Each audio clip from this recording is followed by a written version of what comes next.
Bom dia aos que estão aqui presentes e bom dia aos que nos assistem pela TV Harmonia, ao vivo e a cores.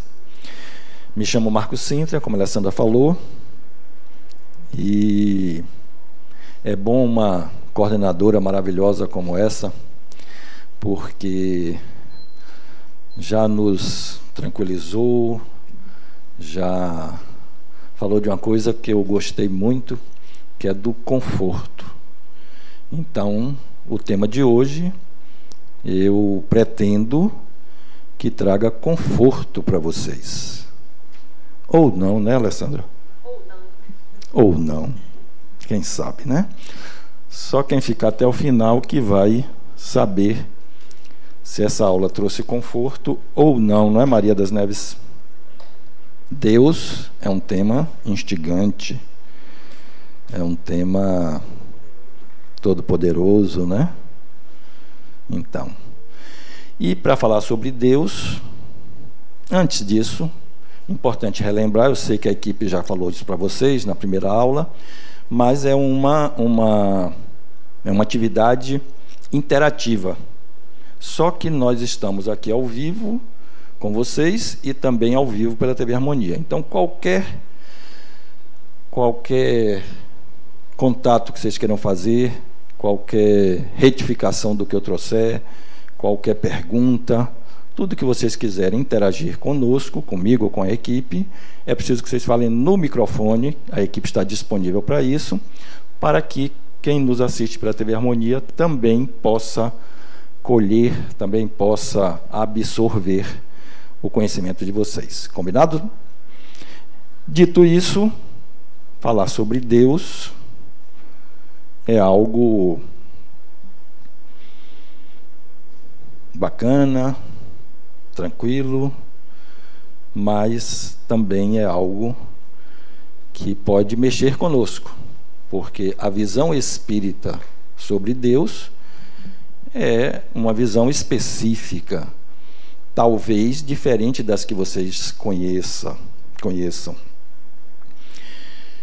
E teremos como objetivo principal e geral dessa exposição possibilitar uma visão compreensiva da concepção espírita de Deus, bem como do significado de fé, da fé à luz do Espiritismo. Então percebam que tudo que nós vamos trazer aqui tem a luz do Espiritismo nisto. Obviamente que o Espiritismo, como vocês já viram na primeira aula, está sempre embasado na ciência, na filosofia, nos conhecimentos humanos. Por isso que essa exposição de hoje vai se dar à luz do Espiritismo. E objetivos específicos: definir os significados das doutrinas materialistas e espiritualistas, suas consequências filosóficas, estabelecer diferenças entre materialismo e espiritualismo, mostrar as diferentes formas de como o ser humano concebia a divindade ao longo de sua evolução, apresentar as evidências da existência de Deus, estabelecer os conceitos de bem e mal, explicar o significado da prece como mecanismo de ligação com o Criador e explicar o significado da fé no Espiritismo, à luz do Espiritismo. Então, é muito assunto, mas nós vamos perseguir alcançar os objetivos. Então, a primeira questão que eu trago para vocês é uma pergunta: quem é Deus? E eu queria ouvir de vocês, quem é Deus para vocês? Quem gostaria de se pronunciar a respeito de quem é Deus? Obviamente que aqui não tem certo nem errado, é uma pergunta para que a gente possa incitá-los a começar a raciocinar sobre Deus à luz do Espiritismo. Pois não? Meu nome é Cláudia. Eu quero... não ouço ainda. Não está ouvindo? Não está ainda.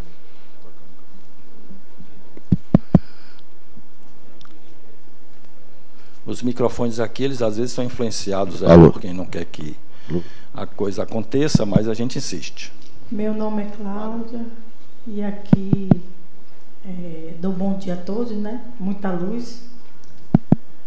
E para mim, Deus é uma centelha divina.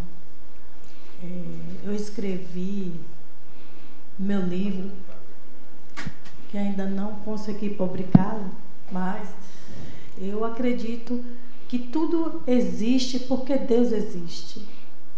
Sem Deus, nós não somos completos. Precisamos desse complemento maior, mais forte, né? Então, Deus é sua bondade infinita. Ele é onisciente, ele é onipresente nas nossas vidas. E é um espírito de bastante luz, né? Ok. Seu nome, repita, por favor, Cláudia? Cláudia. Cláudia. Bacana, Cláudia, bacana. Vamos ver vários desses aspectos que você trouxe aqui. E vamos comentar sobre eles. Quem mais?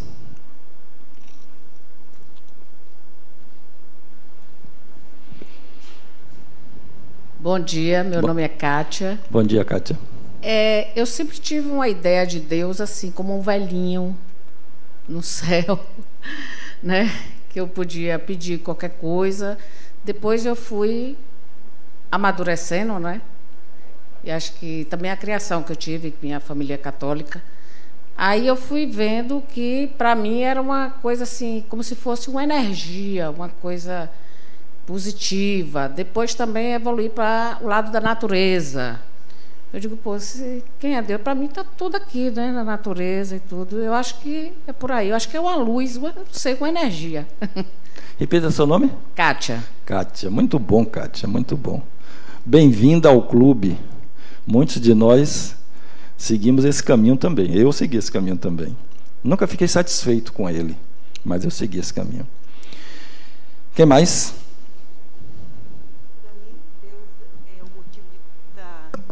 Para mim, Deus é o motivo da nossa existência, de tudo que está no mundo, é Ele que determina. Bom, Maria das Neves, motivo de tudo, Ele que determina. Bom dia. Eu acho que Deus é uma coisa que eu não consigo explicar. É uma coisa de sentir, mas assim, uma explicação plausível não consigo. Mas é algo que me rege e que me orienta. Neuma, né? Nilma.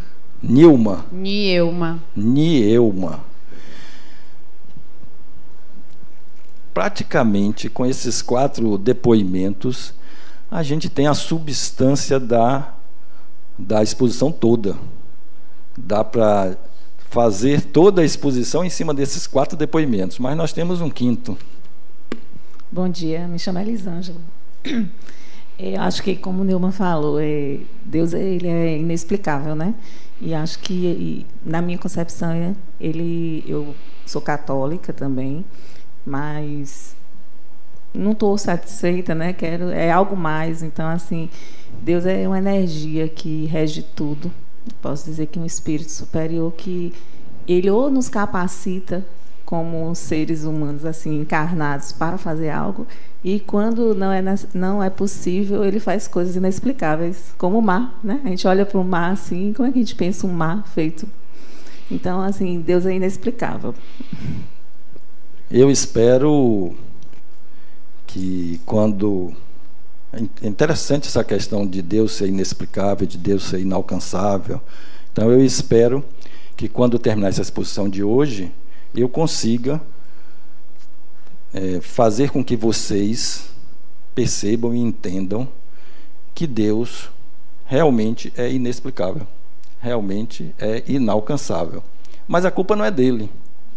Aí eu quero só que vocês entendam que a culpa não é dele. Então, até o final, vamos ver de quem é a culpa dele ser inalcançável, muitas vezes. Meu nome é Eusa.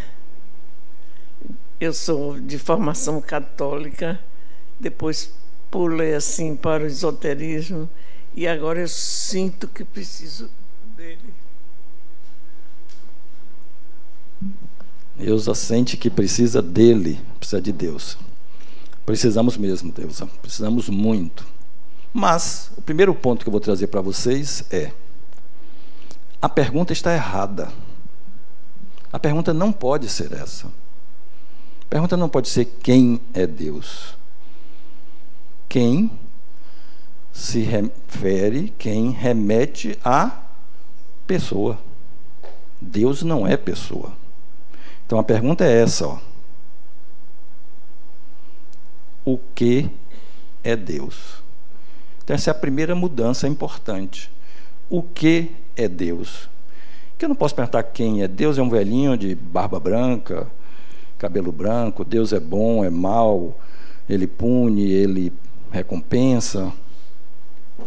Deus não pode ser uma pessoa, porque uma pessoa não pode criar tudo que foi criado. Então ele não é uma pessoa. A pergunta está errada. A pergunta é: o que é Deus? E Kardec, lá nos idos de 1857, publicou este livro, o Livro dos Espíritos, cuja primeira pergunta é: o que é Deus? E essa pergunta ele fez, como vocês sabem, vocês viram na aula passada, ele fez para vários espíritos no planeta todo, recebeu muitas respostas, pegou todas essas respostas, analisou. Ele era um pesquisador, médico, professor, analisou todas essas perguntas e não só esta primeira, como as 1013 seguintes, e escolhia as melhores respostas, as respostas mais adequadas à pergunta que ele tinha feito. E essa pergunta, ele não conseguiu uma resposta única para respondê-la. Ele precisou usar a resposta de 2 espíritos, ou de 2 correntes de espíritos diferentes, para responder essa pergunta. E aí eu vou pedir a Tânia para ler, aqui onde está marcado, a pergunta número 1. Tânia, o que é Deus? Deus é a inteligência suprema, causa primeira de todas as coisas. Simples assim. Inteligência suprema, causa primeira de todas as coisas. No nosso nível de conhecimento, não tem nada que a gente possa, eu pelo menos não consigo, complementar a essa resposta. Primeiro porque, se ele é a inteligência suprema, apesar de se remeter inteligência ao humano, digamos que é uma humanização de Deus, mas ele é a inteligência suprema. Se ele é a suprema, é a maior de todas. É a supremacia. Então não tem outra inteligência superior a dele. A dele, qualquer inteligência que você pense, a dele vai ser sempre a maior. Essa foi uma resposta de um grupo de espíritos. A outra resposta de outro grupo de espíritos foi causa primeira de todas as coisas. O que também, na minha opinião, é uma completude. Se ele é a causa primeira, não tem uma causa anterior àquela. Então, ele é a causa de tudo. Tudo que existe, Deus é a causa. Nós podemos pensar, mas antes da primeira causa, teve o quê?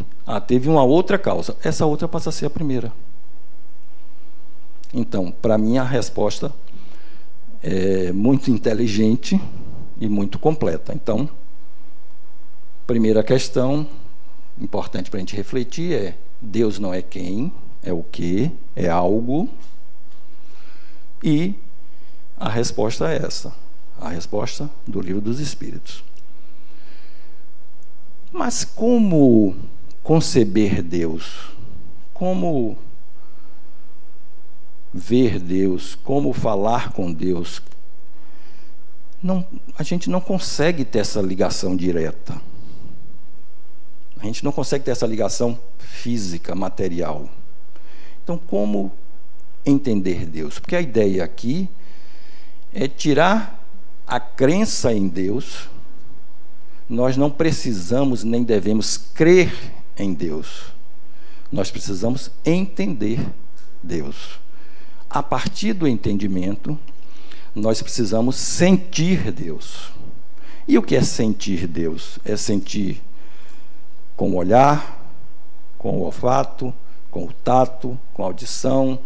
Não, sentir de sentimento.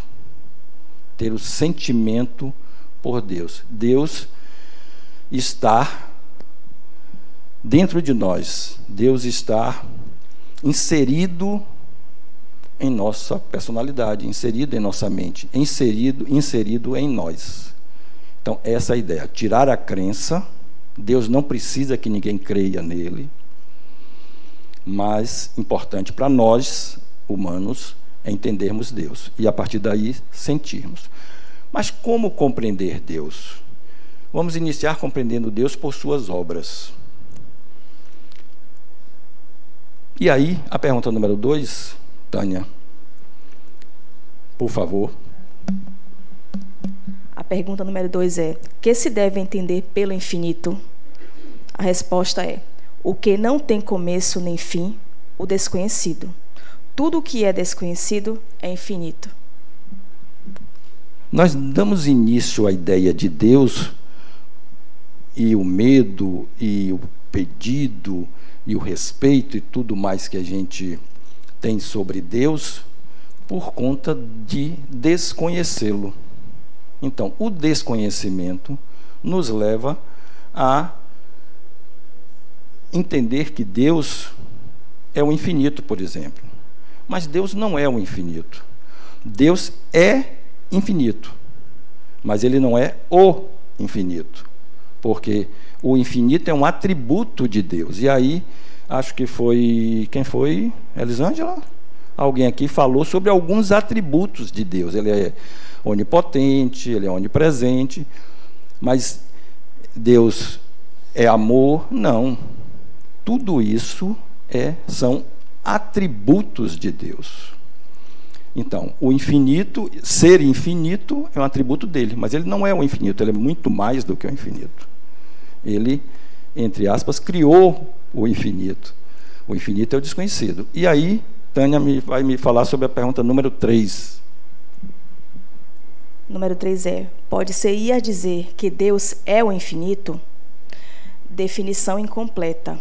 Pobreza da linguagem dos homens, que é insuficiente para definir as coisas que estão acima de sua inteligência. Quem já leu o livro dos Espíritos, ou quem for ler, vai perceber que os Espíritos não têm muita paciência com a gente, não. Eles pegam pesado mesmo, porque a gente vai muita pergunta besta.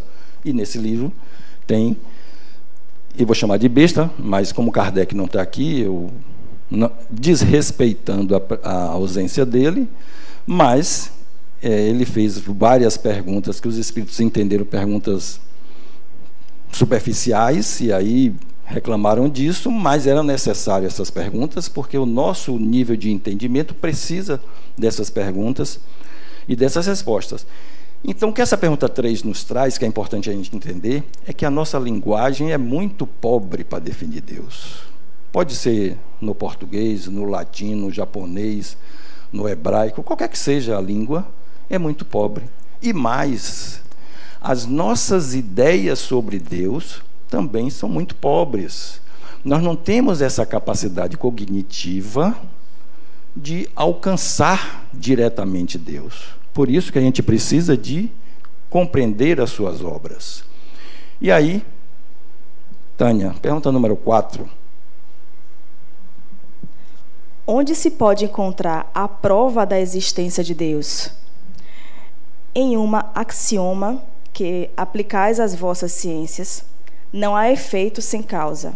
Procurai a causa de tudo o que é, procurai a causa de tudo o que não é obra do homem, e vossa razão vos responderá. Aí a gente já começa a compreender um pouquinho Deus.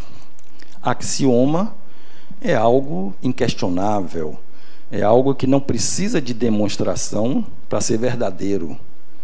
Então, um axioma, inclusive o axioma é utilizado na matemática, nas ciências, E um axioma muito importante para que a gente comece a entender Deus é esse, ó. Não há efeito sem causa.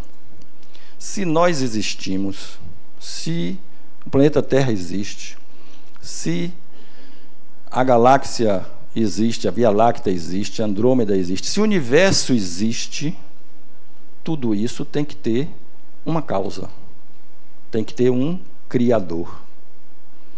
Então a gente já começa a entender que mesmo que a gente não entenda, existe algo, não é alguém, existe algo que deu início a tudo.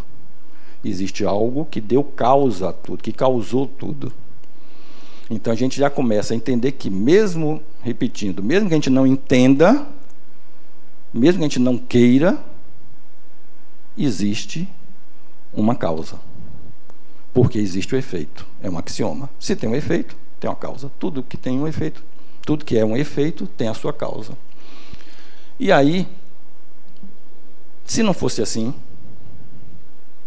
o que criou tudo? O nada? Como que o nada poderia criar algo? O nada pode fazer alguma coisa? Não pode. Então, tem que ter essa causa. E essa causa primeira, nós denominamos de Deus. E essa criação divina, ela é tão fantástica, e alguém comentou já aqui, quando eu fiz a primeira pergunta, ela é tão fantástica que ela é de uma harmonia inconcebível. Ela é coerente em tudo. São as leis da natureza. Passo para você daqui a pouquinho, Nelma. Então, essas leis universais, a lei de atração, a lei de repulsão, a lei da gravidade, elas existem no universo todo, não é na Terra, no universo todo. E elas são harmônicas, elas são imutáveis. O universo, ele não é algo parado. O universo está em equilíbrio dinâmico. O universo todo se movimenta e se expande. Quem fala isso não é o espiritismo, é a ciência quem determina isso, através dos estudos. O universo, ele está em expansão constante, sempre regido pelas leis naturais, pelas leis universais. Leis essas criadas por Deus, que existe. Leis essas que existem no universo todo, inclusive, claro, nas partículas infinitesimais. Existe dentro do átomo, existe no núcleo do átomo. A lei de repulsão, de atração gravitacional, todas essas leis existem no universo como todo e nas menores partículas que a ciência já conseguiu conceber até o momento. Nelma. Só um pensamento. Então, será que a palavra nada seria da nossa pobreza de vocabulário? Porque se infinito é algo que não tem nem início nem fim, a gente sempre quer entender algo que vai começar, da onde foi que veio. Então, de repente, essa palavra nada seja da nossa pobreza mesmo de vocabulário. De repente, o nada não existe. A linguagem é muito pobre. O infinito é o desconhecido. O que não tem começo nem fim é o eterno. Por isso eu prefiro, ao invés de tentar entender Deus, explicar Deus com palavras, eu prefiro tentar com ideias. E que nem sempre a gente consegue. Mas, daqui mais para frente um pouquinho, a gente vai continua tentando. Eu vou continuar tentando, vou desencarnar, vou reencarnar de novo, vou continuar tentando. Mas definir Deus com palavras é algo que eu considero quase que impossível, ou impossível. Então, vamos partir para as ideias, ok? Então, compreender Deus pelas suas obras, basta você olhar o universo. A harmonia e a coerência de tudo que existe. Tudo regido pelas mesmas leis universais. Essa é uma obra de Deus. Para exemplificar isso, eu vou convidar vocês a fazer uma viagem. Sugiro que vocês botem um cinto de segurança, que é sempre bom para vocês não se acidentarem, tá certo? Vamos fazer uma viagem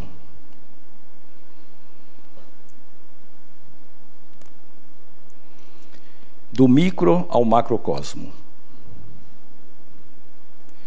Um passeio viajando em alta velocidade, pulando em distâncias múltiplas. Cláudio, você consegue botar o som? Um passeio viajando em alta velocidade. Se precisar, eu volto aqui para poder ver se entra o som.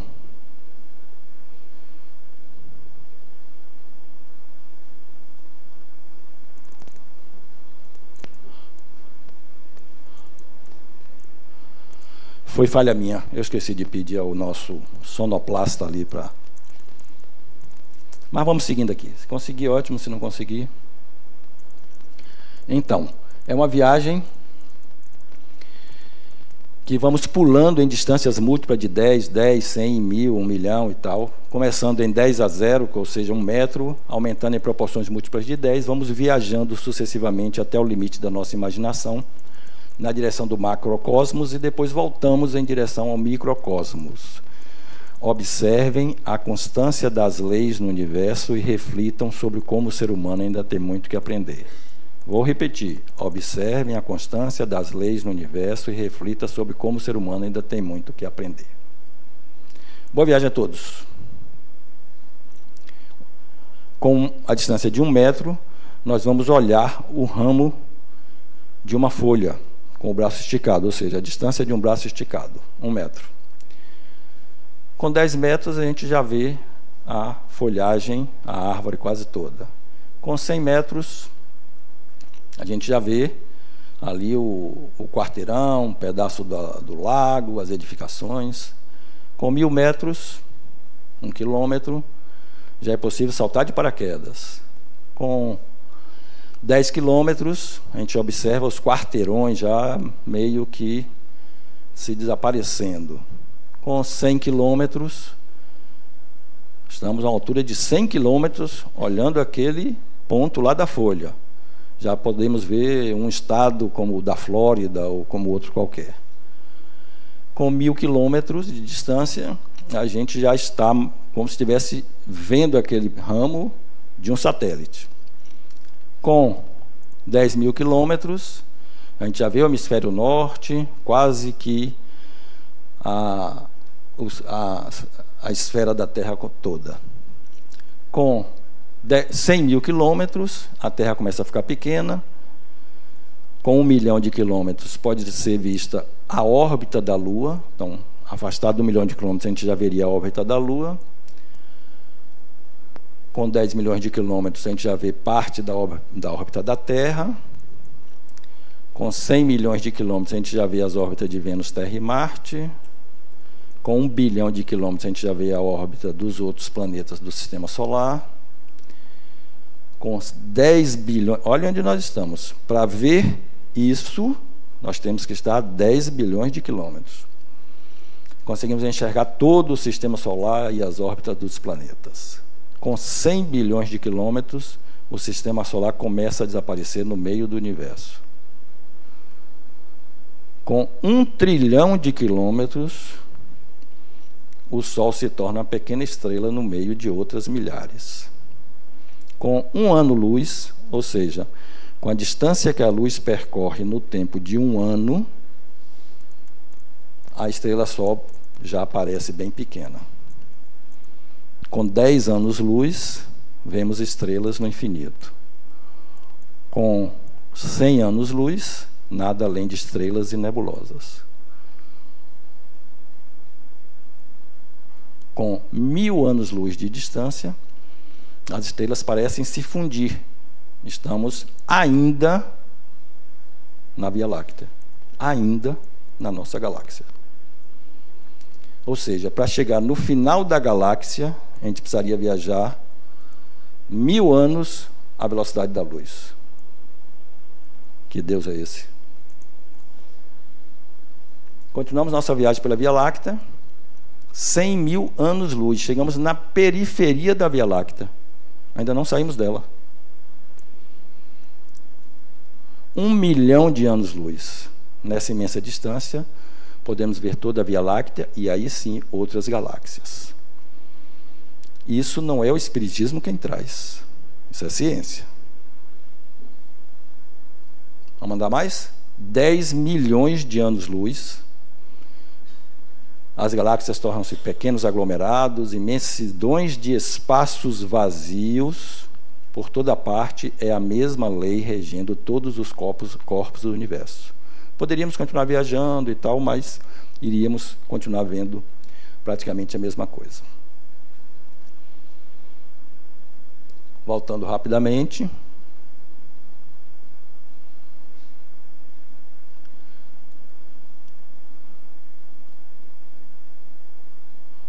Vamos ao ponto de partida.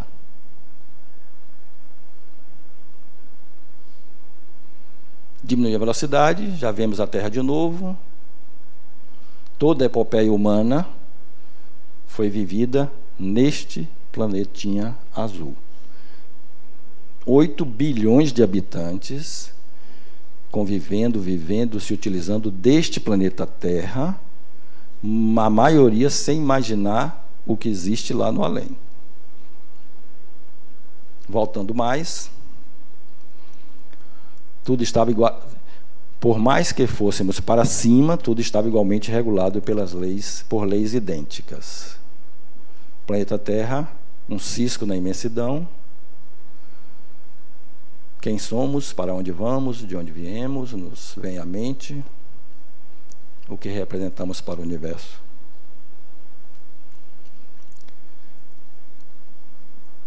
Agora vamos mergulhar na matéria, numa viagem inversa. Ponto inicial, estamos novamente a um braço da folha. Com 10 centímetros, podemos delinear uma folha do ramo. Com 1 centímetro, podemos enxergar as primeiras estruturas da folha, aqui como se nós estivéssemos entrando na estrutura da folha, com o microscópio, por exemplo. Com 1 milímetro, as estruturas celulares começam a aparecer. Com 100 microns, as células se definem, pode-se ver a ligação entre elas. Com 10 microns, começa a nossa viagem ao interior da célula. Com 1 micro, o núcleo da célula já fica visível. Com 1000 angstroms, a unidade de medida muda para adaptar ao minúsculo tamanho, os cromossomos aparecem. Com 100 angstroms, nesse micro-universo, a cadeia DNA pode ser visualizada. Com 10 angstroms, os blocos cromossômicos podem ser estudados. Com 1 angstrom, nuvens de elétrons do átomo de carbono. Pode reparar a semelhança do micro com o macro. Com 10 picômetros, um mundo em miniatura, podemos observar os elétrons no campo do átomo.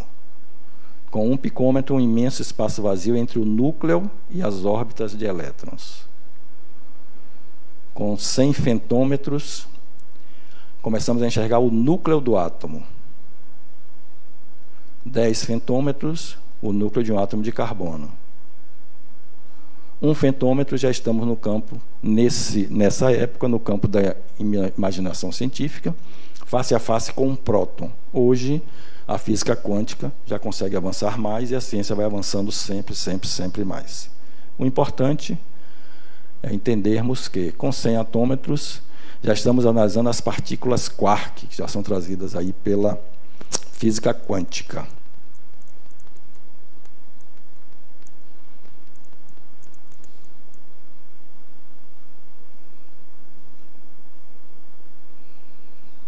Será que estamos sozinhos no universo? Um minúsculo grão de areia em todo aquele imenso universo, com 8 bilhões de habitantes aqui habitando, 23 bilhões de espíritos no entorno da Terra, 8 encarnados, 16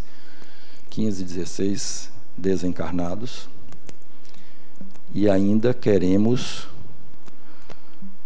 pegar na mão de Deus. Então, precisamos entender Deus a partir da compreensão de suas obras. A nossa razão, a nossa cognição é pobre. O nosso raciocínio, a nossa linguagem é muito pobre. A nossa instrumentação mental e física é muito pobre para a gente chegar a uma definição exata de Deus. Por isso que precisamos compreendê-lo e senti-lo, porque defini-lo de forma matemática, nós somos incompetentes. Não é ele, Deus. Nós somos incompetentes para isso. Precisamos compreender o efeito e do efeito remontar à causa. Aí é que está a coisa. Exatamente, Neu. Aí que está a coisa. Não é, Elza? Isso, o nó, Elza está dizendo que aí está o nó, e que ela está aqui para desatar, e eu concordo com você e quero estar junto de você para desatar esse nó. Vamos desatar. Vamos seguir aqui, ó. Louvado seja Deus. Deus não se mostra, mas se revela pelas suas obras, segundo Kardec, na Gênese. De que outra forma podemos internalizar Deus?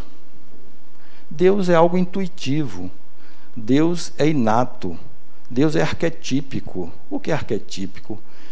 É a tendência que todos nós humanos trazemos de algo. Por exemplo, o arquétipo maternal. Todos temos o arquétipo maternal. As mulheres têm um arquétipo maternal, mas mais encorpado, mais se sobressai mais. O homem tem, o masculino tem o arquétipo paternal, que se sobressai mais. E temos muitos arquétipos, muitas tendências que nós trazemos, e uma delas é a tendência ao divino, a tendência à divindade. E essa tendência, ela é comprovada pelos antigos habitantes do planeta, que já tinham essa concepção do divino lá nas épocas mais remotas. Então, o que nós precisamos é ter uma consciência profunda da existência de Deus, porque isso, inclusive, é uma necessidade psicológica do ser humano. A estruturação do ser humano se dá sobre algo que esteja além dele.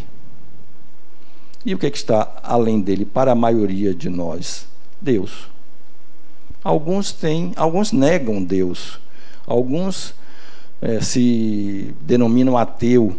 Mesmo esses, se eles negam Deus, é porque eles têm uma convicção dessa possibilidade.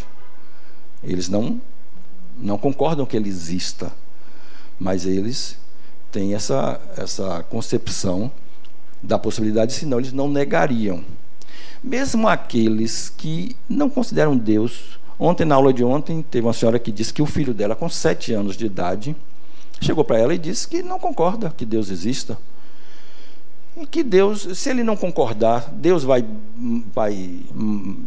prejudicar ele, vai punir ele e tal. A mãe disse, não, de jeito nenhum, pode ficar à vontade. Mas com 7 anos de idade.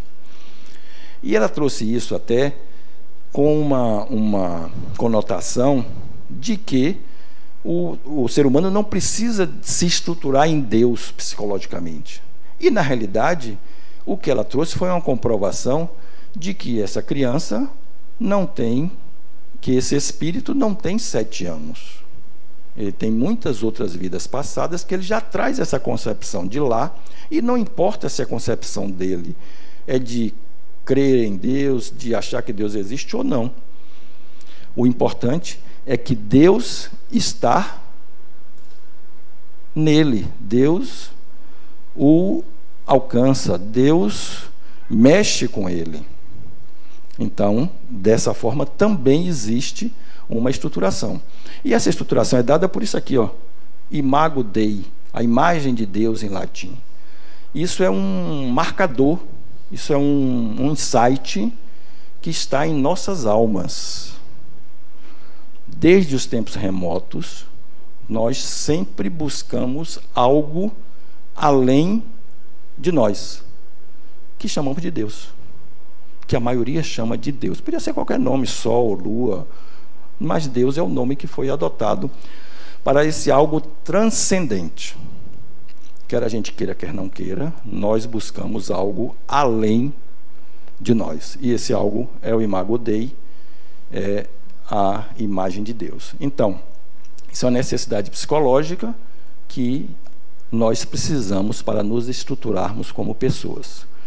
E esse sentimento intuitivo também vem da causa primeira, que Tânia leu para a gente, e que no Livro dos Espíritos, as perguntas 7 e 8, fala também sobre as propriedades íntimas da matéria. E aí alguém chegou e disse, Deus pode ser as propriedades íntimas, aquelas propriedades mais mínimas, aquelas que estão lá no âmago da matéria. Então, aquela imagem que a gente viu dos prótons, dos átomos, aqueles vazios, aquelas propriedades íntimas ali, seria Deus. Mas quem criou aquelas propriedades íntimas? Então, voltamos ao axioma. Tem que ter uma causa.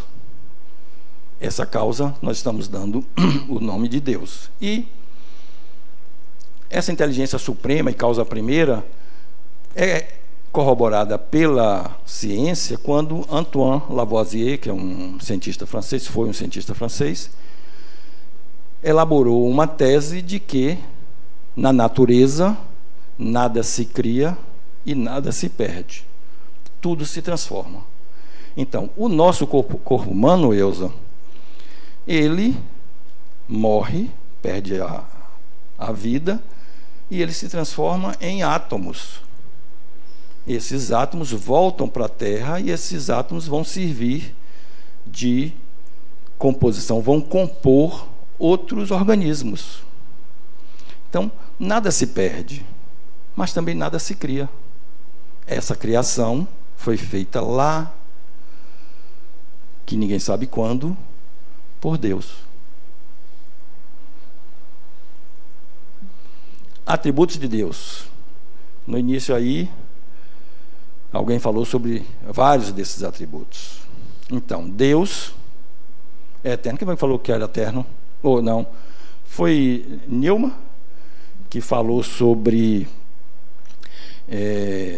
infinito. Acho que foi você.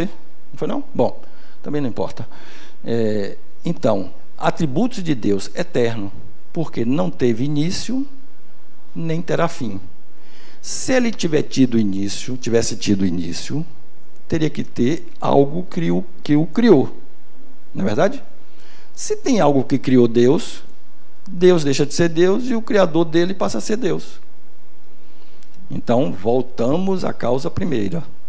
Ele é eterno porque não tem início nem terá fim. Ele é imaterial porque nada na matéria pode se remeter a Deus. A essência de Deus é inconcebível ao ser humano ainda. Então nós não conseguimos conceber qual é a essência dele, mas de matéria ele não é feito. Se fosse feito de matéria, quem criou a matéria? Newman. Deus. Então Deus está antes da matéria. Ele é imutável. Se ele fosse mutável, as leis universais não seriam estáveis. Então, tudo poderia se modificar, mas elas não se modificam sob hipótese nenhuma. As leis universais são imutáveis. Tem uma pergunta ali, ó.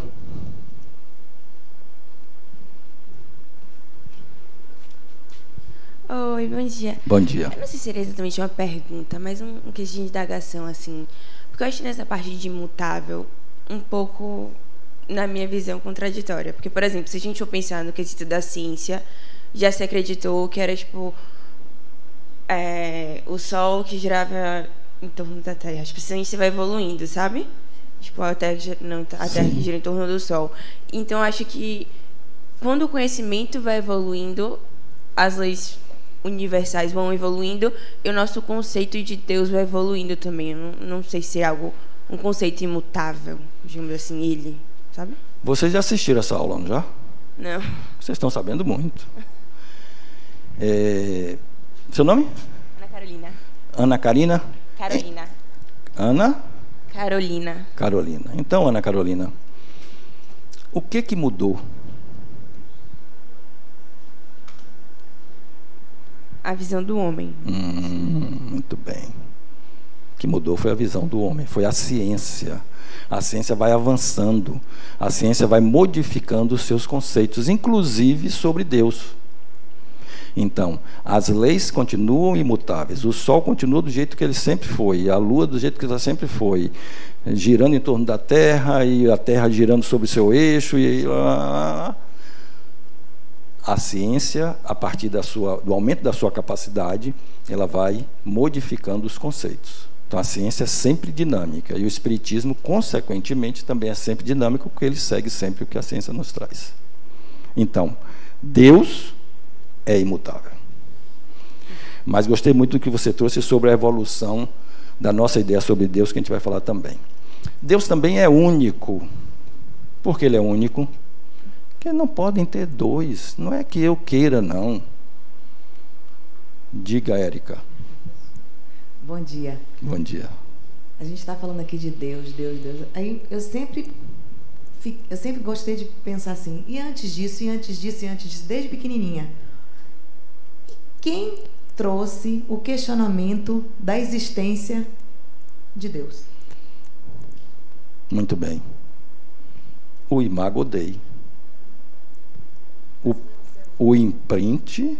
Foi um ser humano? Não, o imprint que Deus colocou no Espírito quando o criou.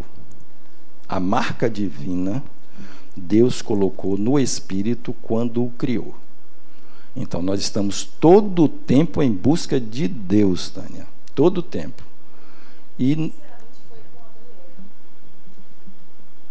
Não necessariamente com Adão e Eva, porque muito se fala que foi através de Adão e Eva. Adão e Eva. Aula Evolução.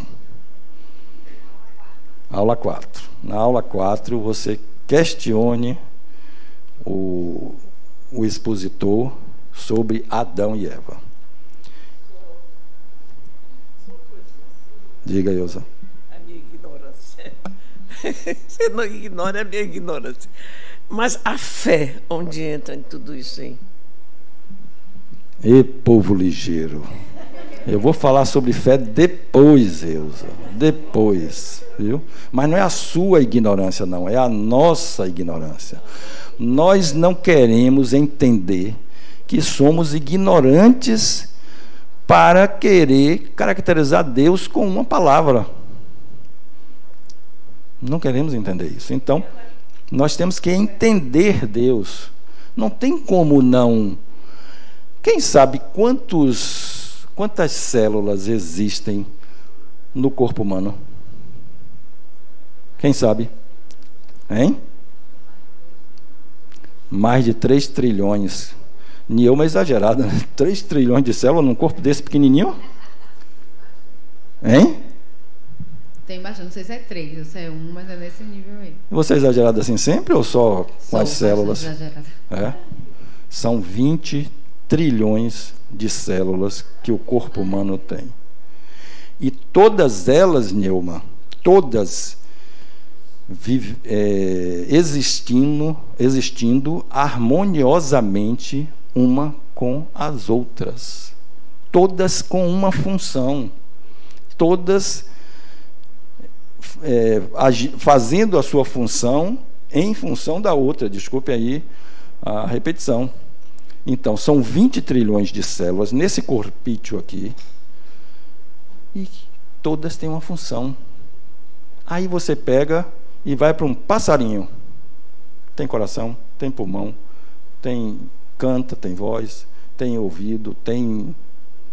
pequenininho. Será que Deus não existe? 20 trilhões? Então, único... Porque se tivesse outro, esse outro seria Deus.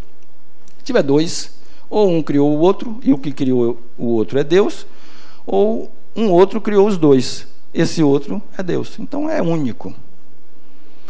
Então, assim, precisamos tirar os dogmas da nossa cabeça. A religião católica, eu Nasci na região católica, minha mãe católica, frequentei missa, fui batizado, etc, etc. Mas cada religião tem as suas intenções, tem os seus propósitos, a maioria deles nobres. Mas a gente precisa começar a se livrar disso, e por conta de algo que alguém falou aqui, acho que Ana Carolina, a gente vai falar daqui a pouco. Me lembre, viu, Ana?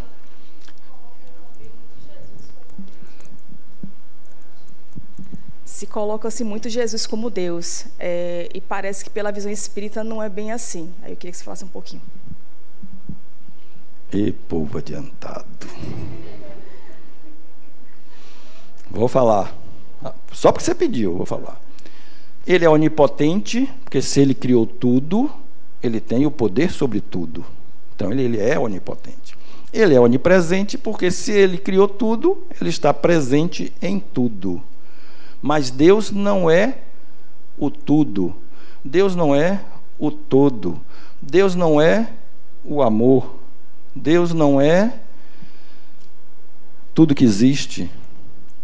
Tudo isso são atributos de Deus. Ele não é isso.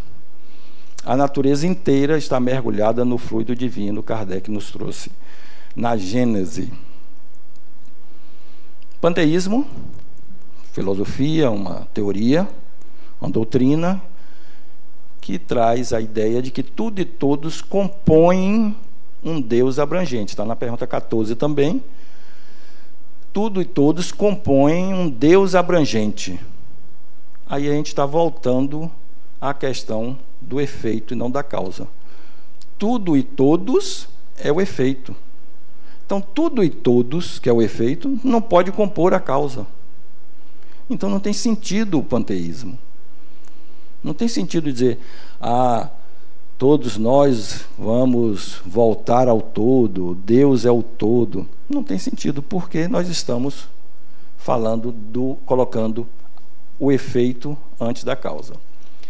O universo, e o panteísmo também nos traz que o universo, a natureza e Deus são a mesma coisa. Se Deus criou a natureza, se Deus criou o universo, como ele pode ser a mesma coisa? E se ele criou isso? Ou e se ele é isso? O que foi que criou tudo isso? Então, o que criou tudo isso, nós denominamos de Deus. Mas, para a gente importa senti-lo.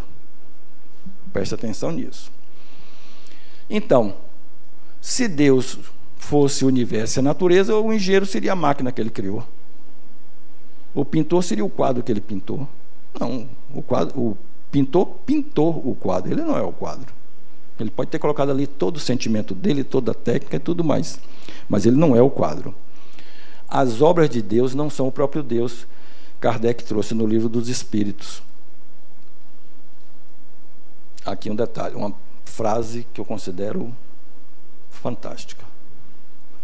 É essa inteligência que é a causa primeira de todas as coisas, qualquer que seja o nome pelo qual o homem queira designá-lo. Então, Deus vai se incomodar se você não chamar ele de Deus. Deus vai se incomodar se você chamar ele de meu bem. Vai se incomodar de chamar ele. Se ele criou a gente, ele sabe a besteira que ele cometeu, né? Ele sabe a criatura que ele criou. Ele sabe do que nós somos capazes. Ele criou tudo que existe em nós. Então ele sabe. Então, se ele sabe, ele vai se incomodar. Se a gente vai chamar ele de Deus, de sol, de lua, não vai, né? E aí, que vocês trouxeram lá no iniciozinho também da exposição, a evolução do conceito de Deus. No início, quem era Deus? O que era Deus? O desconhecido. Vinha o trovão, aquele barulho imenso, os indígenas, os povos primitivos, não sabiam o que era aquilo. Daqui a pouco caía um raio, tocava fogo na madeira que ele colocou ali para fazer uma fogueirinha de noite, e ele perdeu a madeira toda. Quando já estavam conhecedores da agricultura, vinha uma chuva, dizimava a plantação dele toda. E que era aquilo que fazia? Deus. Para ele, aquilo era Deus. Que estava fazendo o quê? Punindo-o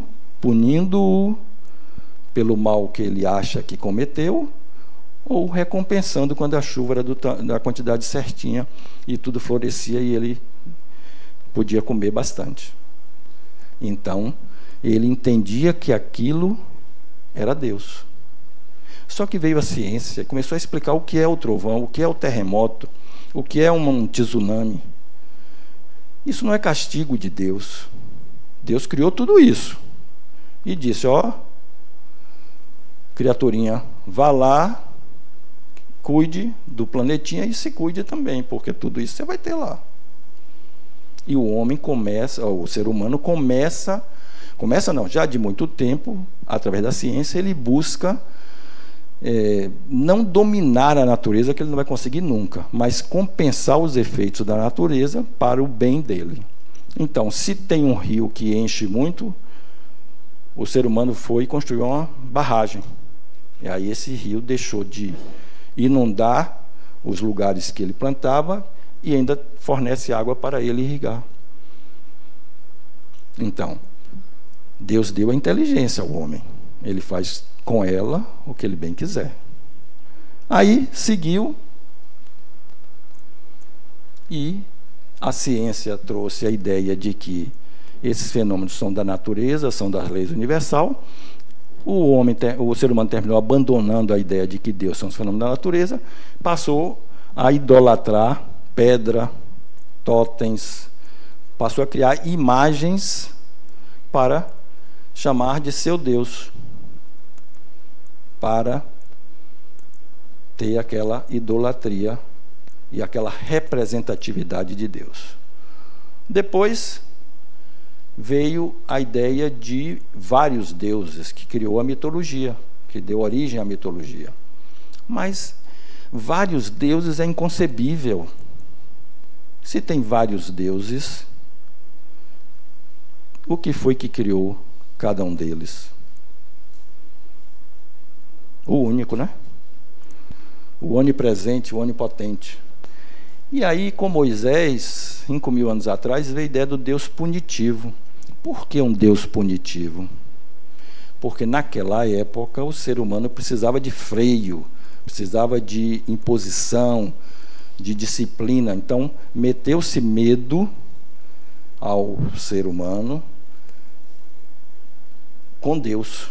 Então, se você fizer isso, você vai ser punido.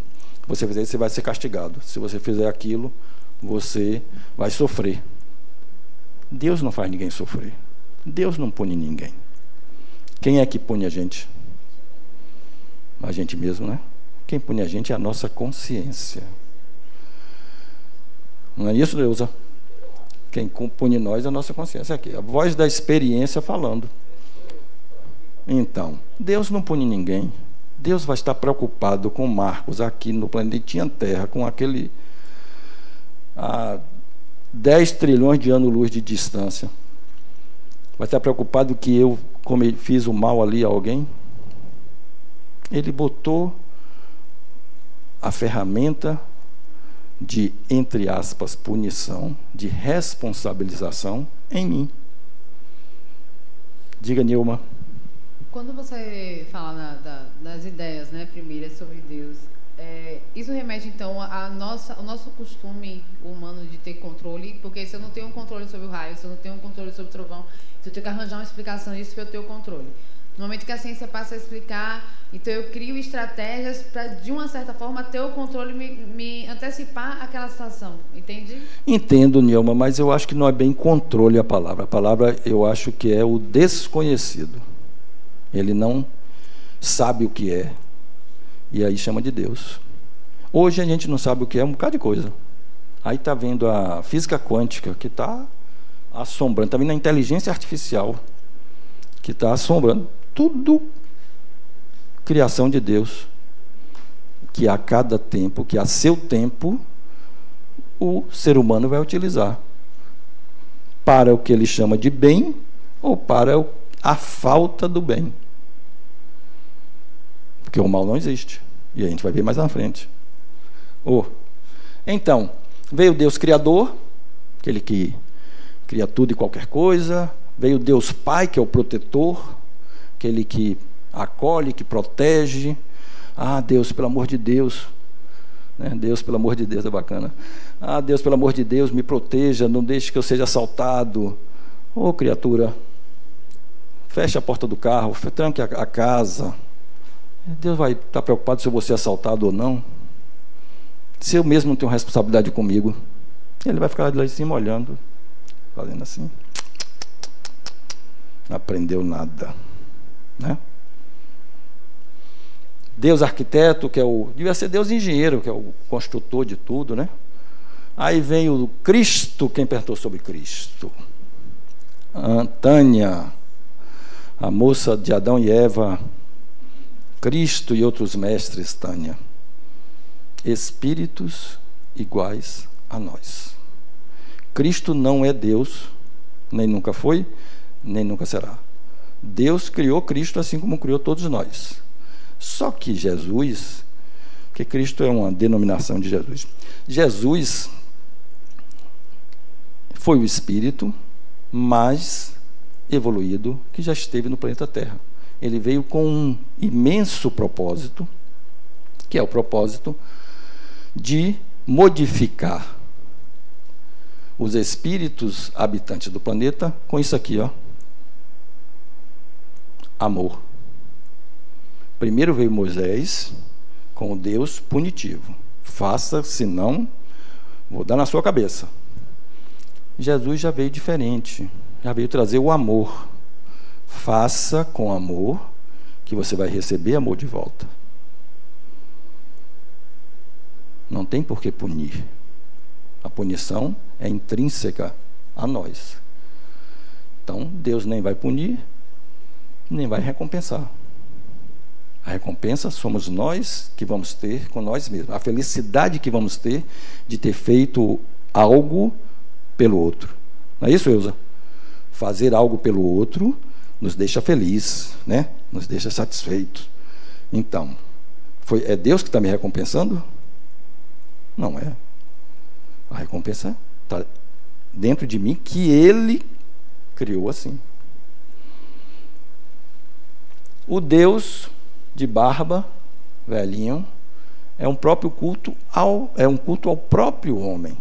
É atribuir características humanas a Deus, que Deus não tem nada de humano. Ele criou o humano. Uma transferência, exatamente.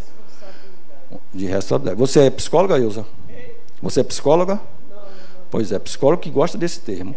E você aplicou... Como? Eu olho as contas dos livros das empresas, das pessoas.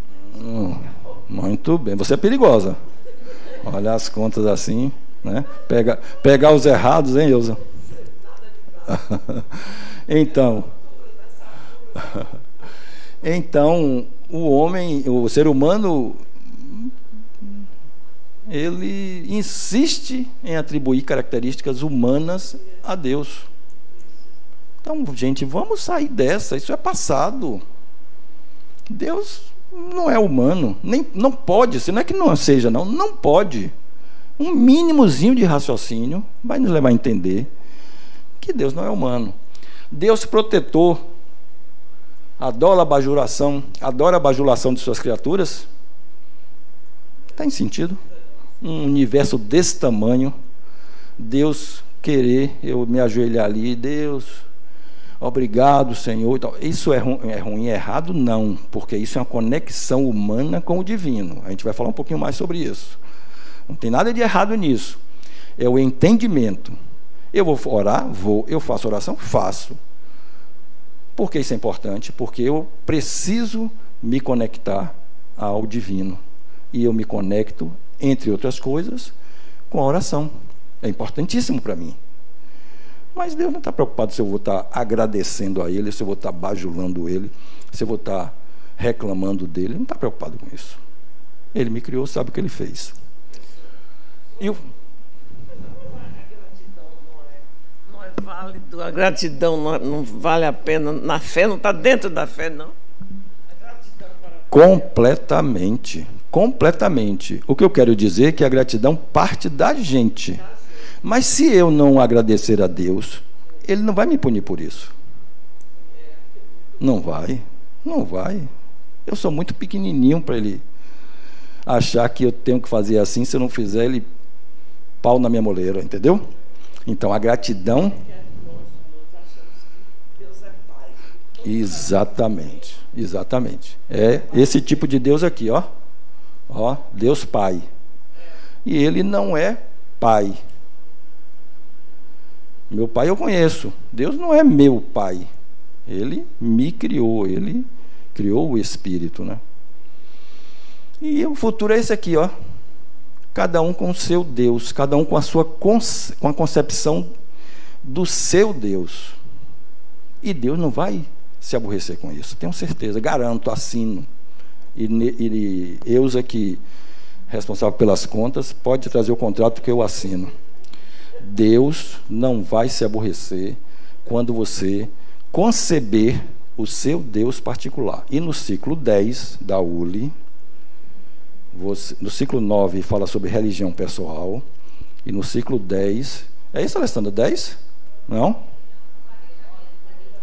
O 9. E o 10? O 10? Viver como espírito. Mas, bom, de qualquer forma, vocês vão conhecer. Esse aqui é nosso grande Luiz Carlos, coordenador também. Hein? E conhece tudo da ULI aí. Então, no decorrer dos 10 semestres, vocês vão ouvir falar muito sobre Deus. E aí, falamos também, alguém falou aí no iníciozinho, vejam como vocês estão à frente do tempo. Falou-se sobre a percepção evolutiva de Deus. Então, o que é Deus? Mudanças de velhas concepções estabelecidas na mente. Então, precisamos estar sempre mudando as concepções. Como tudo muda, como a ciência muda, né, Ana Carolina? Como a ciência muda, como tudo muda, tudo é dinâmico, precisamos evoluir as nossas concepções sobre Deus. Não é Deus que evolui. Perceba que sempre que eu coloco Deus aqui, ó, não é quem evolui, que algo que evolui. Quem evolui, que aí já é personagem, é o Espírito. Deus não evolui. Deus é o mesmo desde os tempos imemoriais.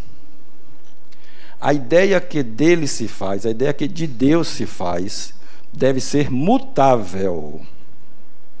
Religioso, católico, Deus punidor, Deus punitivo, Deus recompensador.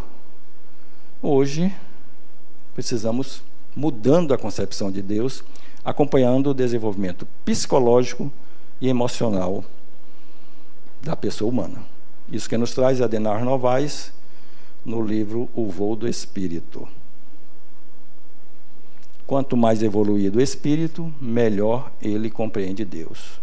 Adenauer Novaes no livro tema do ciclo 1, Conhecendo o Espiritismo. Então, essa frase aqui, ó, alguém falou aí mais cedo, no iniciozinho. Quanto mais evoluído o espírito, melhor ele compreende Deus. E aí eu tenho uma notícia ruim para vocês. Se a gente concebe Deus de uma forma tão primitiva ainda, como é que está a nossa evolução? Né? Mas estamos crescendo, estamos melhorando, estamos evoluindo. As religiões surgiram, sempre foram atribuídas a Deus, e Deus nunca criou nenhuma religião. Nunca criou. Mas eram atribuídas a Deus. Por quê? Pelos propósitos da própria religião, pelos objetivos das próprias religiões. Ah, não, aqui foi Deus que criou, Deus que me disse, Deus que me trouxe essas coisas, e na realidade não foram. Elas foram originadas por espíritos, Moisés, Maomé, Buda, através de revelações mediúnicas. Moisés, quando estava lá no monte, que recebeu os 10 mandamentos, foi Deus? Deus não fala. Revelação mediúnica. De quem? espíritos mais evoluídos que administram o planeta Terra. Jesus, outros espíritos, que trazem revelações mediúnicas de acordo com a necessidade evolutiva da época. Então, precisamos nos entendermos como espíritos do século XXI. Ana Carolina certamente é do século XXI, eu sou do século XX, mas estou no século XXI. Nilma também acho que é do século XXI. Eusa é do século XXI, com certeza. Você pensa como do século XXI, você pensa como um espírito do século XXI. Eu sou fã de Moisés. Isso. Moisés é bacana mesmo.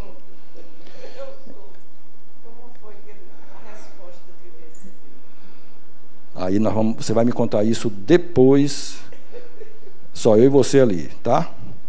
Então, todas as religiões se apoiam na crença na sobrevivência da alma. Algumas com reencarnação, outras não. Algumas religiões entendem que a alma sobrevive, mas logo depois ela vai ser julgada, se fez tudo certo, fez tudo errado e tal, que na minha opinião não tem sentido, mas todas elas se apoiam na sobrevivência da alma. O materialismo é uma negação de Deus. Oi. Uma pergunta. Quando você fala que o ser humano às vezes pensa assim, né, de Deus como punição, né? A gente atribui. E aí me veio uma reflexão. Na Igreja Católica, na minha família, né? Acho que a maioria, né? Tem a questão do Jesus crucificado. Se Deus, na concepção, era o Pai, né? O Pai de todos, o Pai de Jesus também.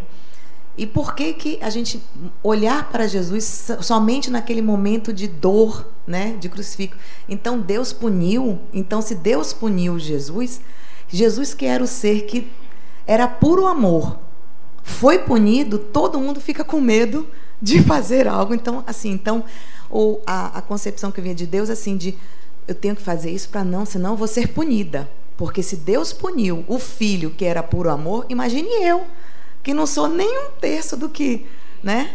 Érica, isso aí cabe uma aula inteira de discussão. Mas quem foi que foi punido? E quem puniu? Foi Deus que puniu Jesus? Primeira pergunta. Até onde eu sei, não foi. Segunda pergunta, Jesus foi punido? Ou foi um propósito? Qual o objetivo? Porque, vou repetir a pergunta dela, por que tem que ficar sempre essa imagem? A resposta, religião. Controle da religião sobre o ser humano e que a gente se deixa levar por isso. Aqui no Centro Espírita Harmonia ou em qualquer instituição espírita, vocês nunca vão ouvir ou estar com alguém para lhe convencer a ser espírita. O curso básico de espiritismo não tem como propósito formar espíritas. A ULI não tem como propósito. Você vai passar 10 semestres da ULI aqui, ninguém vai lhe querer convencer a ser espírita. Nós vamos querer lhe convencer, entre aspas, a se entender espírito imortal. Se Jesus foi o espírito mais evoluído que esteve no planeta, veio, como você falou, todo amor, para trazer amor, foi crucificado pelos humanos, e a imagem dele, 2024 anos depois, continua sendo explorada por religiões do mesmo jeito. Com qual propósito? É de Deus? Jesus veio trazer exemplo, veio trazer... Você sabe que Jesus era muito vaidoso, né? Então ele queria passar o resto da vida sendo lembrado. Então vou fazer aqui uma imagem forte para que ninguém esqueça de mim. Não, na realidade, foi necessário aquela época, 2024 anos atrás. Vocês devem imaginar como é que era como é que era a ideia, os pensamentos do ser humano, e aquilo se fez necessário, porque Jesus é o administrador do planeta, se fez necessário para que a mensagem dele, que era o amor, fosse lembrada sempre. Algumas religiões utilizam de forma inadequada. Por que mostrar para uma criancinha Jesus crucificado? Eu assisti um filme, O Sequestro do Papa, e que esse filme mostra a reverência de uma criança. A mãe trouxe para ele o crucifixo, o Jesus crucificado, e ele chegou um dia ali assim, na igreja, olhou e mentalmente, claro, viu Jesus sair da cruz. Ele tirou os pregos da mão de Jesus, dos pés. Aí Jesus desceu e veio, acariciou ele e tal, trazendo a relação humana com ele, não aquela relação punitiva. Ok? Materialismo é a negação de Deus através de dogmas. Para o materialismo, a matéria é a origem e o final de tudo. O materialismo traz a descrença em tudo que da matéria não se origine. Não existe realidade espiritual, somente natureza subjetiva. Não existe nada no corpo exceto a matéria, e não existe vida após a morte. Isso é o materialismo. É uma doutrina nihilista, nega os princípios religiosos, políticos e sociais, e para o materialismo, nada além do que se detecta pelos sentidos existe. Aí, se a gente for pensar nas ondas de rádio, nas ondas dos telefones celulares e tal, o materialista vai achar que não existe, porque ele não vê, não pega, não ouve, né? Para o materialista, existe um vazio completo após a morte. Isso ocasiona a condução da vida sem ética, porque você não teria a sua consciência para lhe orientar, para não falar o termo cobrar, para lhe orientar, para lhe questionar sobre os seus feitos depois do seu desencarne. Então, seria uma doutrina estática, uma doutrina que traria a estagnação após a morte. Consequentemente, prevaleceria a lei do mais forte e do mais poderoso, do materialismo. O espiritualismo, ele transcende a matéria, e essa transcendência é a alma, ou o espírito. Ele traz esperança no porvir, felicidade, porque nós estamos sempre progredindo. Então, não vou falar de mim, de Tânia, de Maria, de Eusa, né? Porque é um período de tempo curto. Mas se você pensar, há 170 anos atrás, 180 anos atrás, no Brasil, nós, espíritos, chicoteávamos outras pessoas em praça pública, e isso era legal, era muitas vezes feito com alegria, com satisfação, e hoje tudo leva a um crescimento do entendimento e do respeito ao outro. Então a gente percebe claramente que estamos sempre em função do espiritualismo, buscando o melhor para as nossas vidas, não só nesta como nas seguintes. Os aspectos morais e éticos do pós-morte são contemplados pelo espiritualismo, porque nós temos a responsabilidade na nossa consciência do que não devemos ter a culpa, mas temos que ter a responsabilidade sobre o que fizemos, e isso vai continuar conosco nas próximas encarnações. E o espiritualismo nega o fatalismo destrutivo, que traz angústia. O espiritismo é uma filosofia, é uma doutrina espiritualista, porque ele transcende, ele traz a ideia da transcendência à matéria. A diferença, ou os pontos que diferem o espiritismo de outras religiões espiritualistas é a existência dos espíritos, sua origem, suas manifestações, e para muitas religiões a reencarnação, que a gente entende como um ponto importante na questão espiritualista.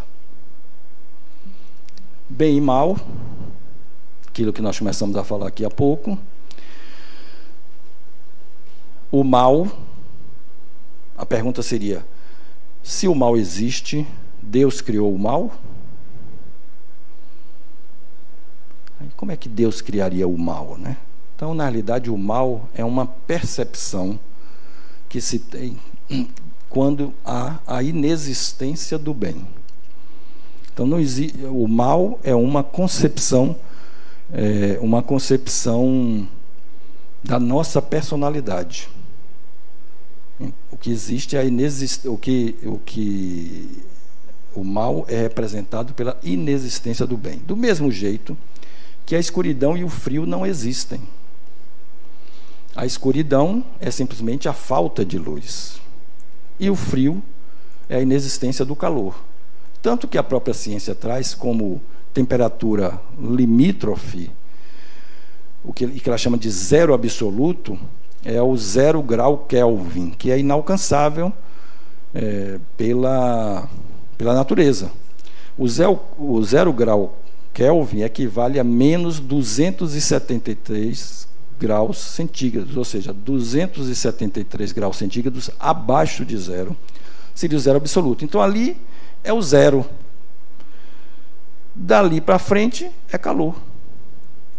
Então, não tem o frio, não existe o frio, existe a ausência de calor. E o nosso grau centígrado se refere a essa escala de temperatura Kelvin que traz o zero absoluto. Do mesmo jeito que o mal foi elaborado nas nossas mentes lá no iniciozinho, quando nós achávamos que estávamos sendo prejudicados por Deus, com o trovão, com chuva em excesso, com raio, e que Deus estava nos castigando. Então nos remeteu à ideia de um Deus que criou o mal. Na realidade, nada daquilo era mal. Qualquer ocorrência na natureza pode ser catastrófica para muitos, mas vai beneficiar muitos outros. Um terremoto matou 100 mil pessoas. Depois do terremoto, vai se vir sempre algo que vai trazer benefício aos que ficaram. Os que desencarnaram podem ter tido o benefício também de, na próxima existência, na dimensão espiritual, eles precisarem estar naquele momento, ter desencarnado, para a sua própria evolução, a continuidade da sua evolução, a continuidade do seu aprendizado. Então, não existe o mal. Orgulho, ambição, egoísmo, tudo inerente ao ser humano. Tudo, vaidade, todos temos, todos, sem exceção.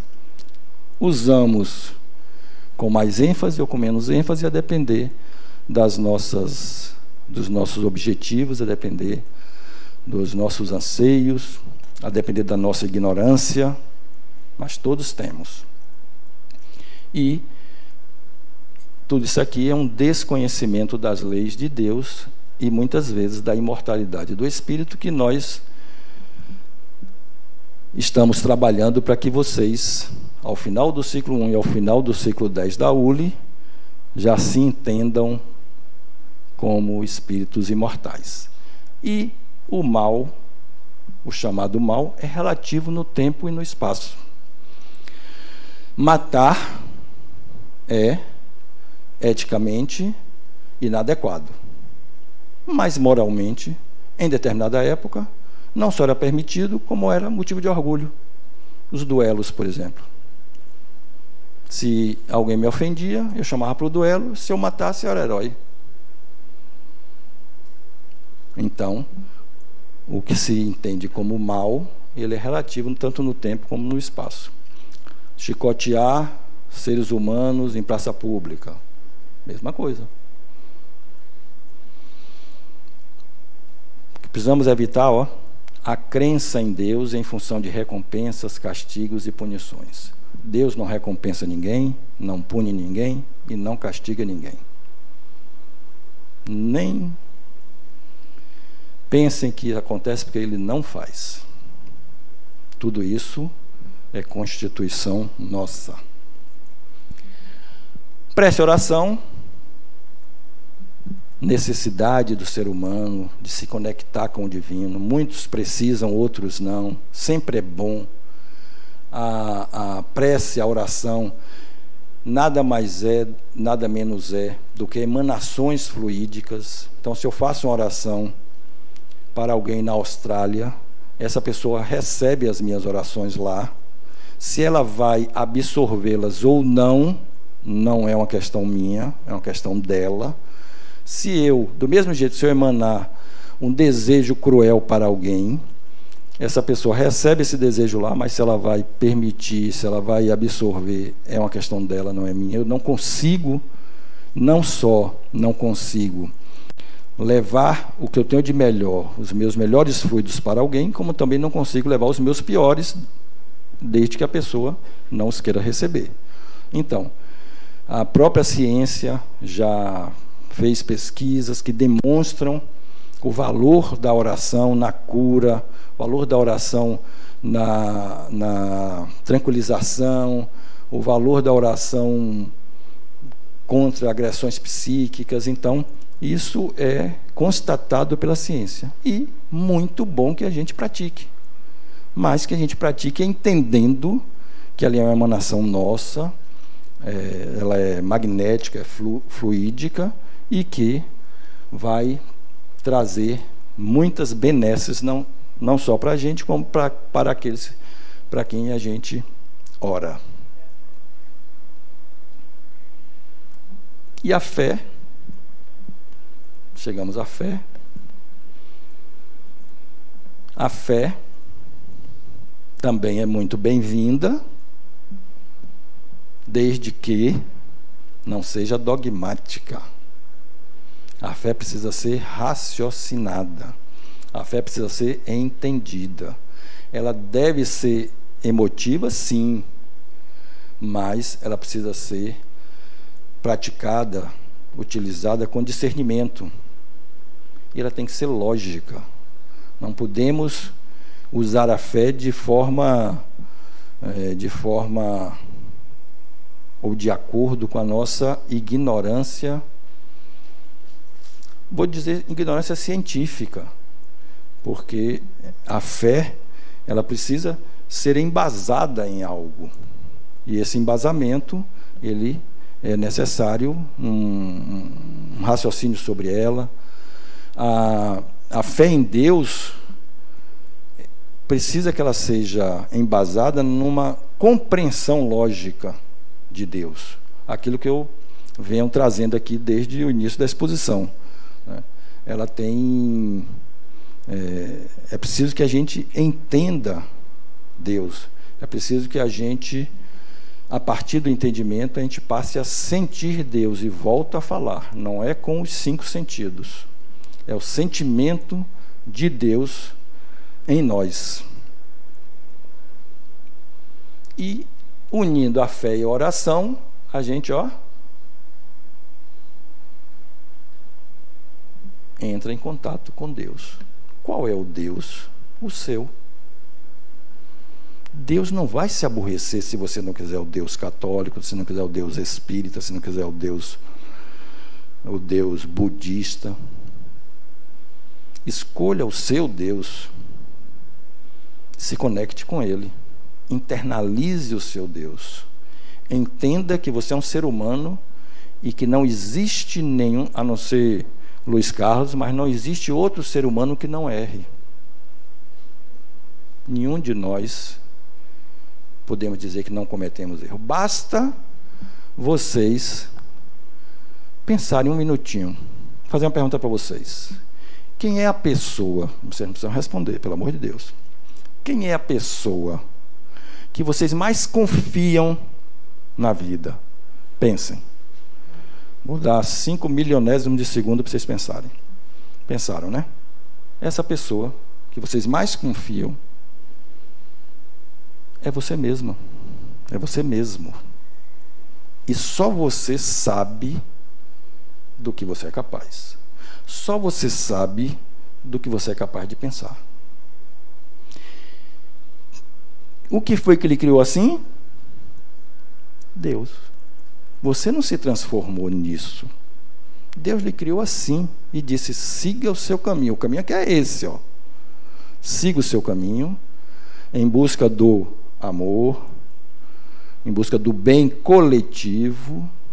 Quando você pensar mais no outro do que em você, nós estamos alcançando um grau evolutivo já importante.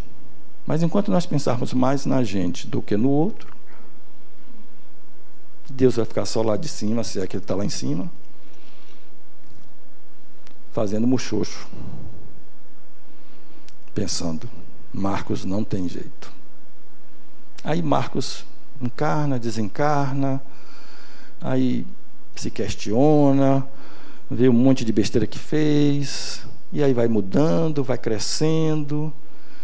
E quando a gente se perdoar, a gente entender que Deus nos criou assim, e o que nós precisamos fazer é seguir em frente com os próprios ensinamentos nossos, a gente vai se tornando cada dia mais feliz e cada dia mais voltado para o coletivo. Deus não quer que utilizemos a fé e a oração numa relação de submissão. Vou pedir a Deus para ganhar na loteria, vou pedir a Deus para não ficar doente.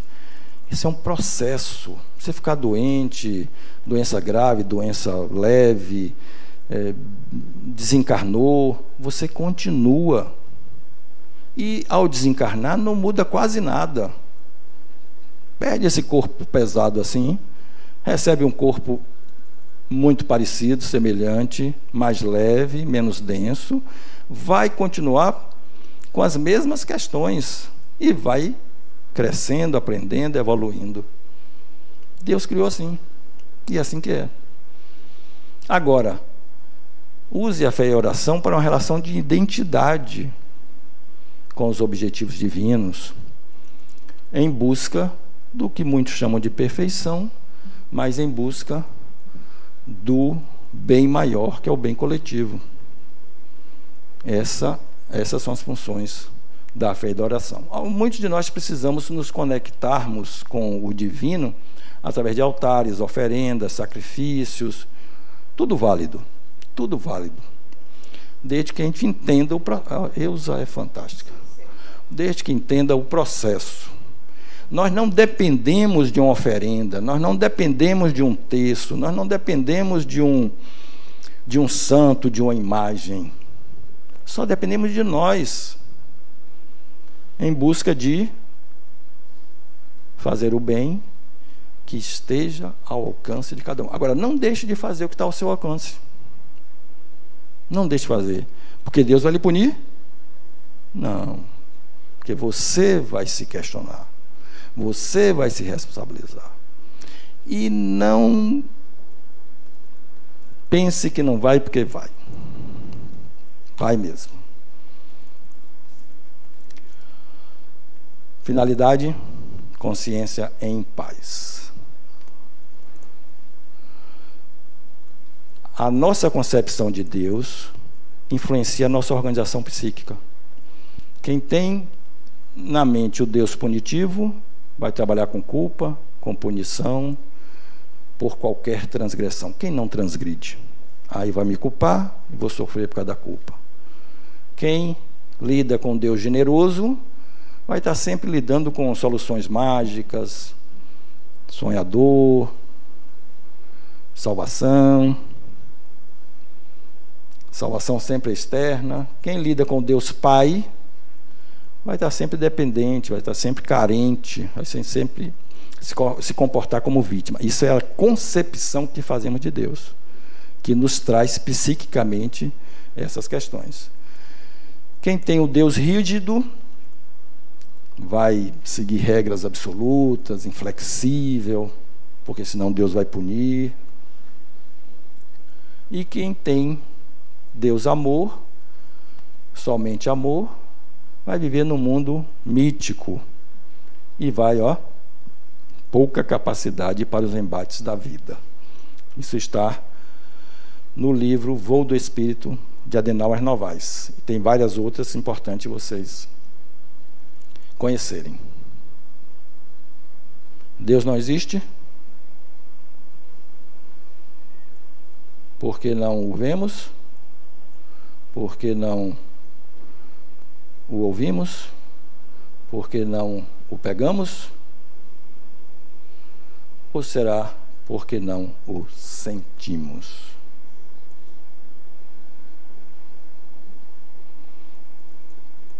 Sentir Deus é estar em comunhão e integrado a Ele. Sentir Deus, após entendê-lo, é estar convicto de que Ele existe. Tudo isso sem necessidade de lógica e sem necessidade da fé. A fé é bem-vinda, desde que raciocinada.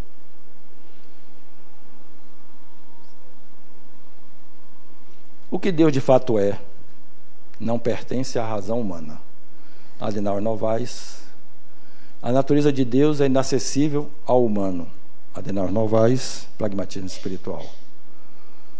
Sempre que o ser humano se modificar, semelhante movimento ocorrerá com o Deus em que ele acredita. Adenauer Novaes também. E essa eu quero que vocês levem para a reflexão de vocês em casa. O que Deus pode fazer por mim? Ou será a pergunta: o que eu posso fazer por mim? Porque Deus já fez muito. Deus já lhe criou com essa riqueza inalcançável que é o ser humano. E a gente ainda quer que ele faça mais. Não conseguimos compreender Deus assim como Ele é, mas assim como nós somos. Kardec na Gênese. Um pouco de ciência nos afasta de Deus, muito nos aproxima. Quem disse isso foi Dr. Louis Pasteur. Minha religião consiste em humilde admiração do espírito superior e iluminado que se revela nos menores detalhes que podemos perceber com os nossos espíritos frágeis e duvidosos. Essa convicção profundamente emocional na presença de um poder racionalmente superior que se revela no incompreensível universo é a ideia que faço de Deus. Quem disser o autor dessa frase já pode ir para o ciclo 10. Quem falou isso? Quem? Ciclo 10 para ele. Einstein. Viver Deus dá certeza.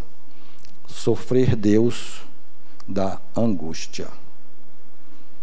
Muito obrigado.